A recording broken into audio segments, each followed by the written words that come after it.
ওমানে এমন একটি জায়গা আছে যেখানে শত শত বছরের ইতিহাস, আরব সাগরের অপরূপ সৌন্দর্য এবং আধুনিক পর্যটনের ছোঁয়া একসঙ্গে মিলেছে। আর খুব শীঘ্রই এখানে চালু হতে যাচ্ছে ওমানের সর্ববৃহৎ কেবল কার। চলুন আজ ঘুরে দেখি মাস্কেটের হৃদয়ে অবস্থিত অসাধারণ মাত্রা কার্নিশ। আসসালামু আলাইকুম। আমি এখন আছি ওমানের রাজধানী মাস্কেটের অন্যতম জনপ্রিয় পর্যটন কেন্দ্র মাত্রা কার্নিশে। আরব সাগরের তীরে অবস্থিত এই স্থানটি শুধু একটি সমুদ্র পার নয়, বরং ওমানের ইতিহাস, ঐতিহ্য এবং প্রাকৃতিক সৌন্দর্যের এক জীবন্ত প্রতিচ্ছবি।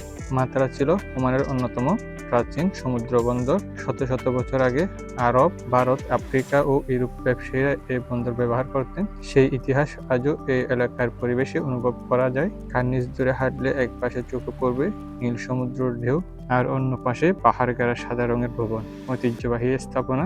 সূর্যাস্তের সময় এখানে দৃশ্য সত্যি ভাষায় প্রকাশ করার মতো নয়। ঠিক পাশেই রয়েছে বিখ্যাত মাতারা সুক।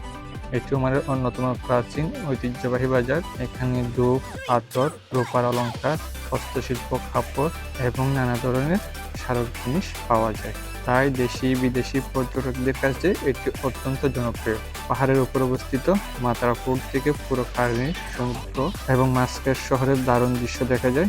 যারা ছবি তুলতে ভালোবাসে তাদের জন্য এটি একটি স্বর্গ। এবার আসি সবচেয়ে রোমাঞ্চকর খবরটি।